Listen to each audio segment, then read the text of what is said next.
Chers compatriotes congolaises et congolais bisika biso bozali kolanda biso na ekolo pe libanda ekolo toyeli lisusu lelo na etelo na biso babengi école du patriotisme na chaîne na biso Congo Mon Pays TV et chaîne oyo ezali ya bakongomani banso pe ezwami na initiative ya plateforme ya société civile dénommée Congo Mon Pays. Congo ezali mboka na yo, ezali mboka na nga, ezali mboka na ye. Oyo wapi na kati ya préambule na biso to molongo ya liboso ya statut na biso bi ete Congo ezali bien commun na biso banso esenge biso banso to luka ntombo ya ekolo oyo. Chers compatriotes, na yebi ke lobi bolandaki biso bozali pe mingi na etando na biso ike ya kolanda émission na bino oyo ba bengi to ezali dénommé école du patriotisme to etelo ya kolinga ekolo. Boyebi kozanga bolingo ya ekolo ezali kozanga koma ekolo.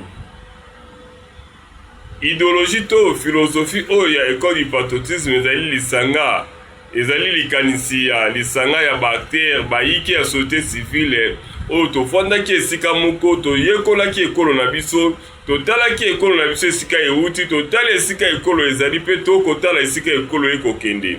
Tolobi ete soki tofungoli mingongo te ezali non assistance ya ekolo en danger.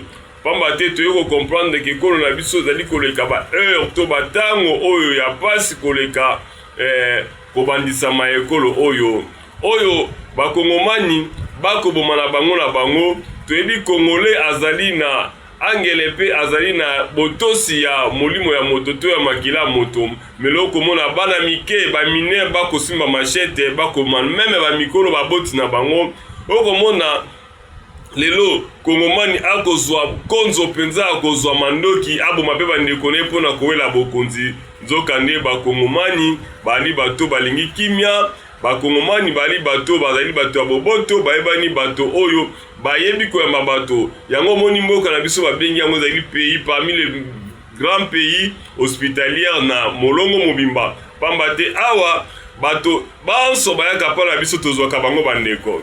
Chers compatriotes, lobi tobaki ete ekolo na biso yali kokufa pe yali konyokwama mpo na bato bazali na makoki ya kotia mayele na bango mpo ekolo ekende liboso.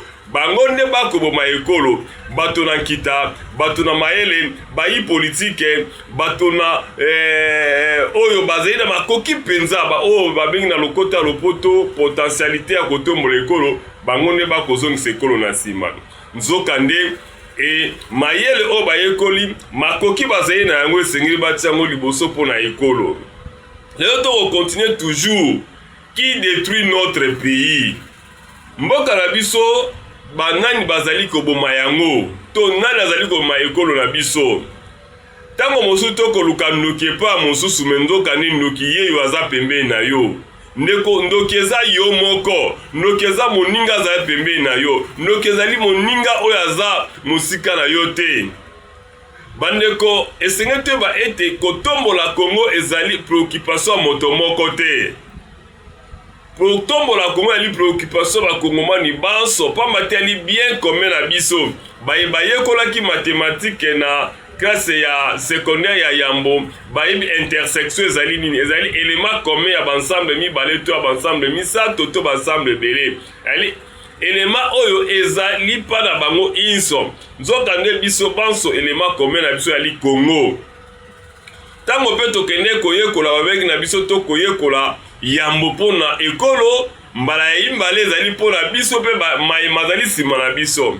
Mekasi bato bandi koyekola pona bango moko pe oreba tia ate ekolo esika mibale me bakomi koyekola pona bango moko pe pona konyokola koboma pe kobebisa ekolo.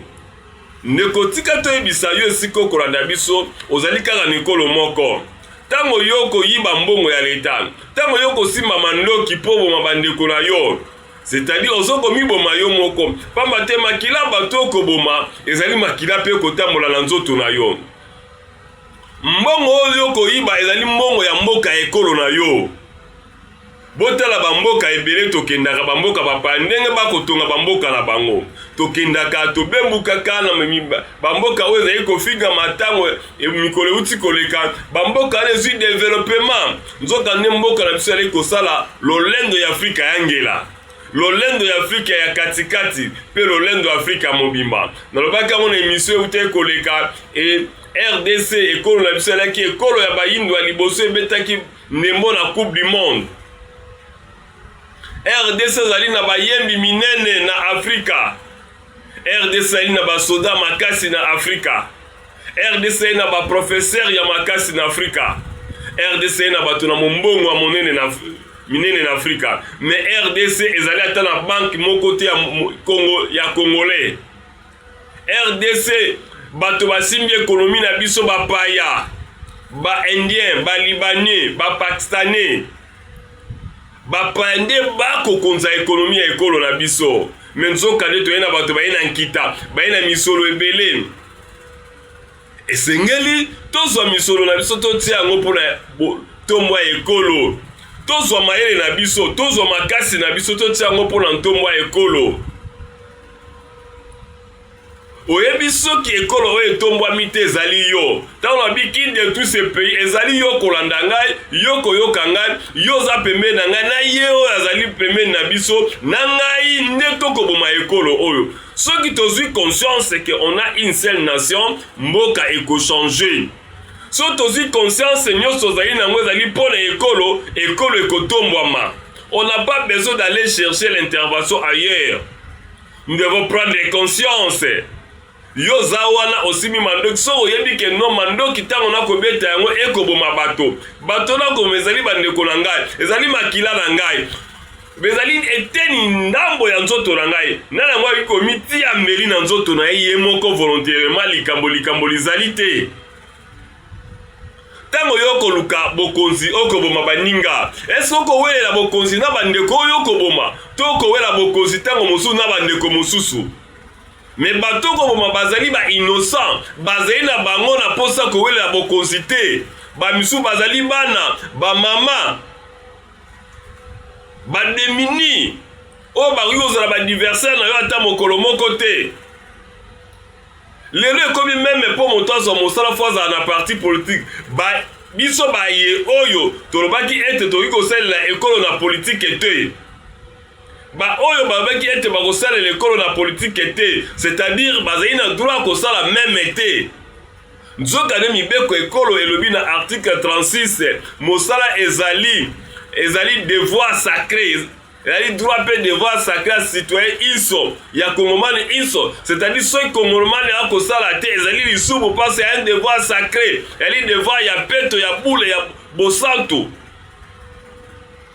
mais totala bakongole boni bakosala oyo bazali kozwa rémunération oyo elongo bani mpo te bazwa makoki ya kobokola mabota okomona kongomani moko akoka kofutela ndako ya $30 te $50 te mais okomona moto mosusu azali na bandako kama mais moto wana akoluka bato batombolaka ye kaka moto akoluka kaka lokumu akoluka za bandako ebele mais lobi okokufa okolege nini.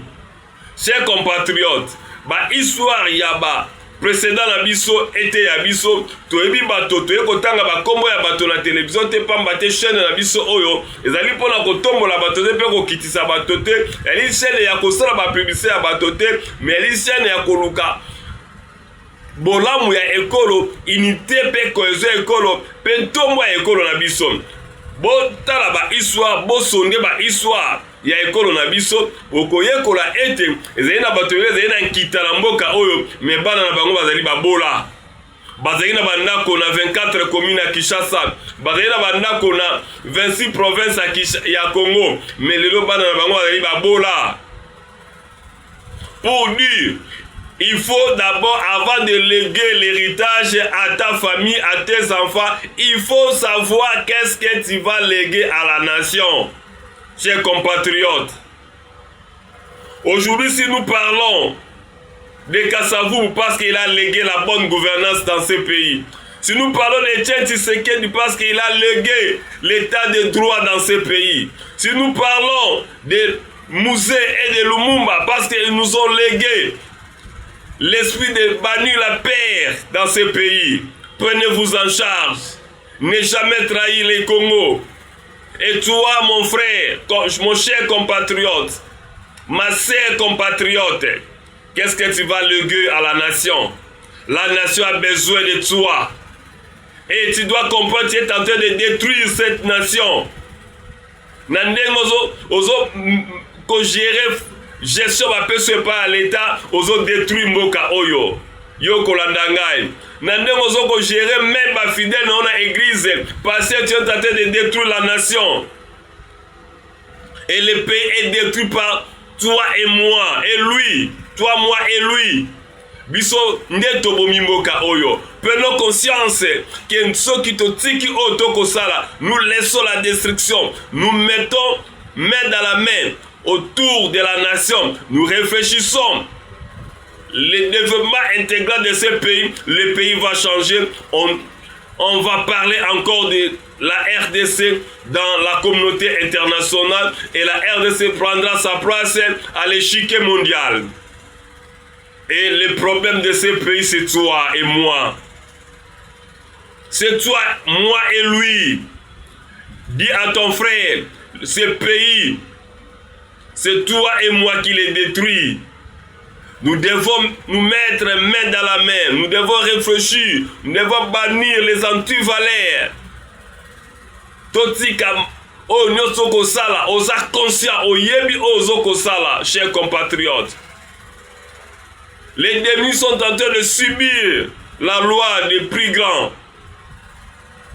Au côté, les salaires des uns et les autres comparés dans une entreprise, quel est le salaire d'un DG et le salaire d'un huissier?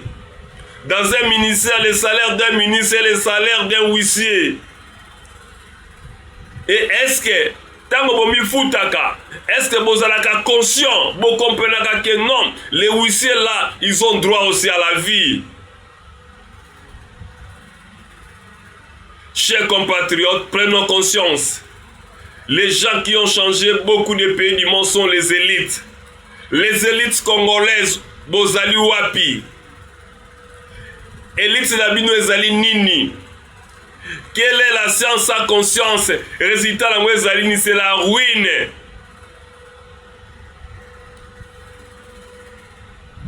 Chers compatriotes, nous avons des grands diplômes. Nous avons des grands riches dans ce pays. Prenons conscience. Comprenons que Naba richesse Nayo. Qu'est-ce que tu as donné à la nation? Qu'est-ce que tu vas léguer aux générations futures? Et ce pays a besoin de toi.